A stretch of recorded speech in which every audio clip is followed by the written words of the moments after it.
ഉൽപ്പത്തിയുടെ പുസ്തകം 2-ാം അധ്യായം 1 മുതലുള്ള വചനങ്ങളിൽ ജലപ്രളയത്തെ പറ്റി പറയുന്നു. വിവിധ കാലഘട്ടങ്ങളിൽ വിവിധമായ പ്രകൃതി ദുരന്തങ്ങൾ ഭൂമിയിൽ സംഭവിക്കുന്നു. അപ്രകാരമുള്ള വലിയ ഒരു ദുരന്തത്തെ പറ്റിയാണ് ഉൽപ്പത്തി പുസ്തകം 1:8 മുതൽ വരുന്ന വാചകങ്ങളിൽ പറയുന്നത്. വലിയ ഒരു വെള്ളപ്പൊക്കമായിരുന്നു. അതുകൊണ്ടാണ് നോഹയോട് ദൈവത്തിന്റെ ആഹ്വാനമനുസരിച്ച് നോഹ വലിയൊരു പേടകമുണ്ടാക്കി അതിൽ നിരവധി ജീവനുള്ള എല്ലാറ്റിനെയും മൃഗങ്ങളെയും ജീവികളെയൊക്കെ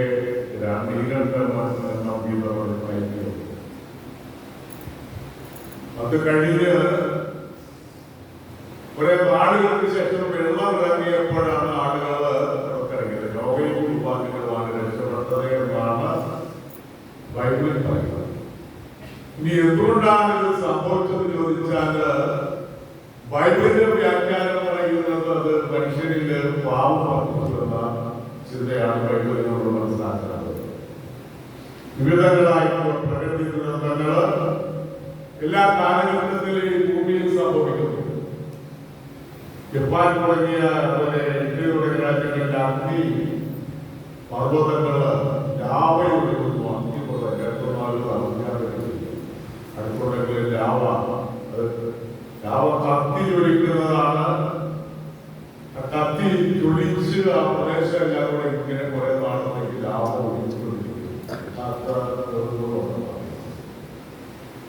ഇവരെ കൊടുങ്കാറ്റ് വഴിയായി ദുരന്തങ്ങളുണ്ടാകാൻ വീടുകളൊക്കെ താഴ്ന്നു. സുനാമി വഴിയായി നടക്കുന്നത്. ഇവരെ കാലാകാലങ്ങളിൽ മഴ കിട്ടിയില്ലെങ്കിൽ ക്ഷാമമുണ്ടാകാറുണ്ട്. കൃഷി ചെയ്ത് ജീവിക്കണമെങ്കിൽ അതിനുള്ള അനുകൂല സാഹചര്യങ്ങൾ കൃഷി ചെയ്യാനായിട്ട് വെളിച്ചവും പ്രകാശവും ജലവും വേണം. മനുഷ്യന് കുടിക്കാത്ത വെള്ളം വേണം. പഴയ കാലങ്ങളിൽ ഇന്നത്തെ പോലെ വെയിലൊന്നുമില്ലാതിരുന്ന നാളുകളില് ഭക്ഷ്യവസ്തുക്കളോ ഓരോ നാട്ടിലേക്ക് എത്തിക്കാൻ കഴിയാതിരുന്ന നാളുകളിൽ ബംഗാളിലൊക്കെ ഗ്രാമങ്ങളിൽ ലക്ഷക്കണക്കിന് ആളുകൾ മരിച്ചു പോയിട്ടുള്ളത്. അതിന് ഗ്രാമങ്ങളിൽ ജീവിക്കുന്നവരായിട്ട് വാഹനങ്ങളൊന്നുമില്ല. മറ്റു സ്ഥലങ്ങളിൽ നിന്നും കാര്യങ്ങൾ എത്തുന്നില്ല. ഒരു ആഫ്രിക്കയില് വിതരണത്തിന്റെ കുഴപ്പമായിരിക്കാം.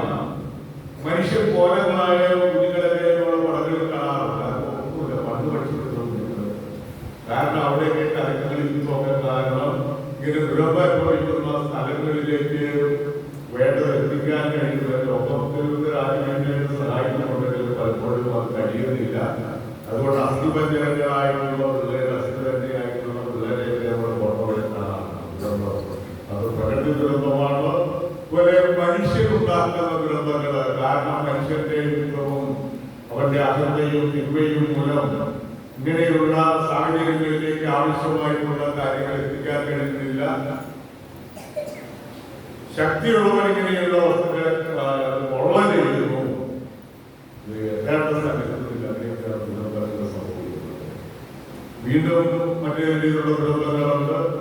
സൂര്യന്റെ ഉഗ്രകിരണങ്ങൾ മഴയില്ലാതെ വന്നു കഴിഞ്ഞാൽ സൗരതാപം വഴിയായിട്ട് ചില സ്ഥലങ്ങളിലൊക്കെ ഒത്തിരി ചൂട് വർദ്ധി വരുന്നുണ്ട്. 40 ഡിഗ്രി കൂടുതൽ 50 അങ്ങനെയുള്ള കാലാവസ്ഥയുണ്ട്. അധികാരികൾ വിവിധ രീതിയിൽ മാരകമായ രോഗങ്ങൾ അതും സംഭവിക്കാറുണ്ട്. പ്രകൃതിയിൽ നമുക്കറിയാം കൊറോണ വന്നു. അതുകളെല്ലാം കഴിയുന്നു. പള്ളിയിലെ ആളുകളെ കൂടിയാൽ 5 മണി കൂടിയാൽ മതി എന്ന് പറയുന്നു. കാരണം പേടിയാണ്. നമ്മൾ കാണുന്നില്ല. നമ്മളെല്ലാം മുക്കിപ്പോടെയാണ് കയറുന്നത്. അതുകൊണ്ട് നമ്മളെല്ലാം അതിനുവേണ്ട പ്രതിരോധമൊക്കെ വെച്ച് ഇങ്ങനെയാണ് നടന്നുകൊണ്ടിരിക്കുന്നത്. ഇപ്പം ആരും എടുക്കില്ല. നമ്മളുടെ വയറിൽ തന്നെ ചിലർക്ക് ഇങ്ങനെ തുമ്മലർത്തി അല്ലെങ്കിൽ കുറവുകളുണ്ട്, പൊടിയലർത്തിയുണ്ട്. അവരൊക്കെ മാസ്ക് തന്നെയാണ്. അപ്പൊ അങ്ങനെയൊരു കാലഘട്ടം ഉണ്ടായിരുന്നു. ഇനി നമ്മുടെ നാട്ടിലേക്ക് കടന്നു കഴിഞ്ഞാൽ വയനാട്ടില് ദുരന്തമുണ്ടായി. നിരവധി ആളുകൾ മരിച്ചുപോയി. 80 ഡോക്ടർമാരോ പറയുന്നത്. ഇന്നും തെരച്ചിൽ നടത്തിയ ആളുകൾ സഹായിക്കുന്ന അവസാന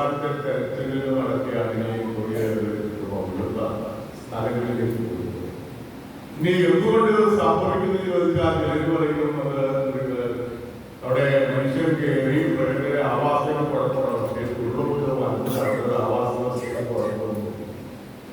അപ്പോൾ അതിന്റെ കാരണം ഈ സൂര്യന്റെ പ്രകാശത്തിന്റെ ശക്തി ചില സമയങ്ങളിൽ കൂടുതൽ വരും.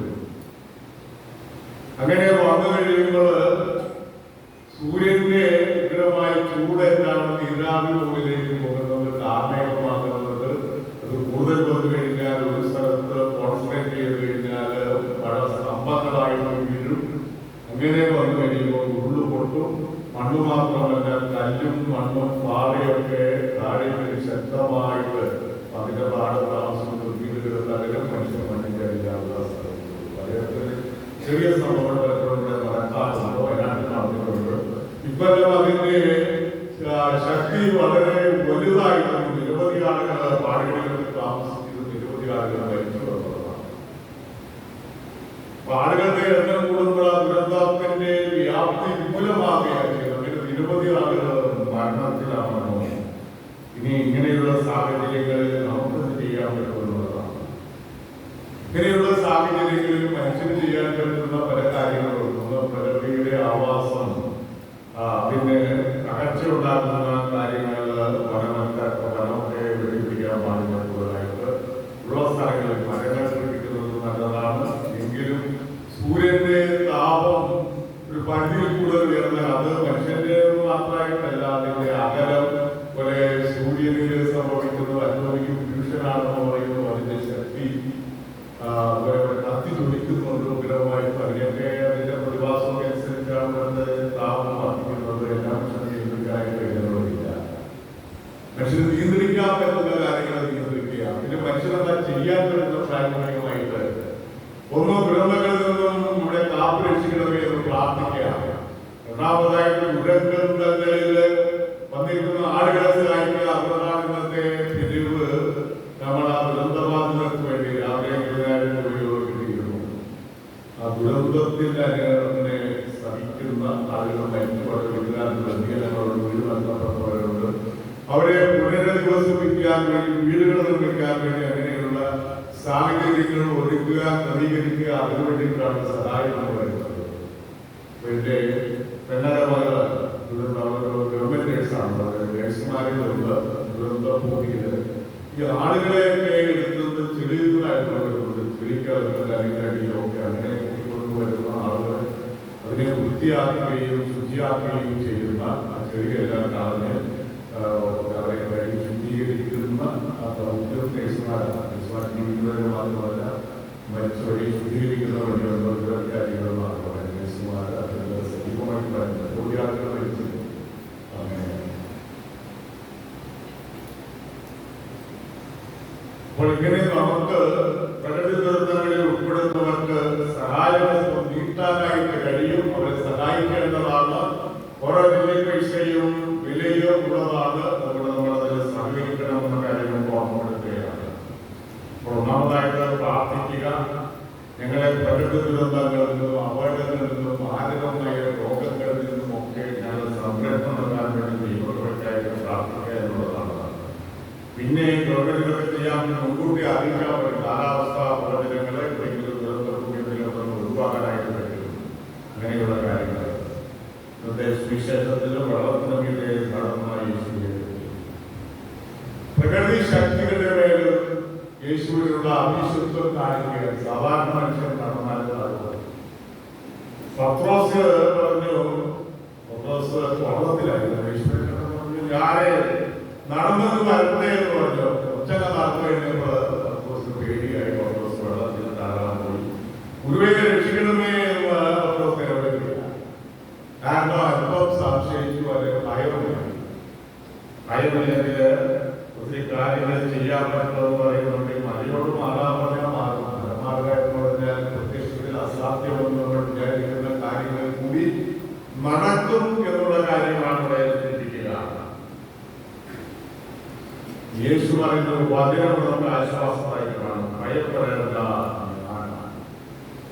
നമ്മുടെ ജീവിതത്തിന്റെ വിപരീത സാഹചര്യങ്ങളിൽ നമ്മുടെ മനസ്സിൽ ഉണ്ടാകേണ്ട, കാരണം ഒത്തിരി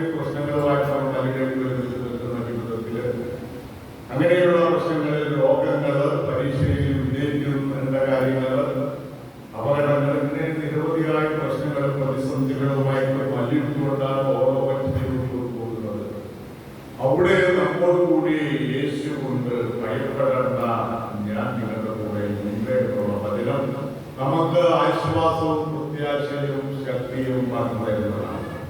അതുകൊണ്ട് ദൈവകൃപയ്ക്കായിട്ട് നമുക്ക് പ്രാർത്ഥിക്കാം. കർത്താവായ യേശുവേ, ദുരന്തങ്ങളിലും വിഷമിക്കുന്ന വേദനിക്കുന്ന ആളുകൾക്ക് വേണ്ടി ഞങ്ങൾ പ്രാർത്ഥിക്കുന്നു. അവർക്ക് ആശ്വാസം നൽകണം, അവർക്ക് ദുരന്തങ്ങളിൽ നിന്നും ഞങ്ങൾ സംരക്ഷണം നൽകണം. പ്രത്യാശയോടുകൂടി ഭയരഹിതരായി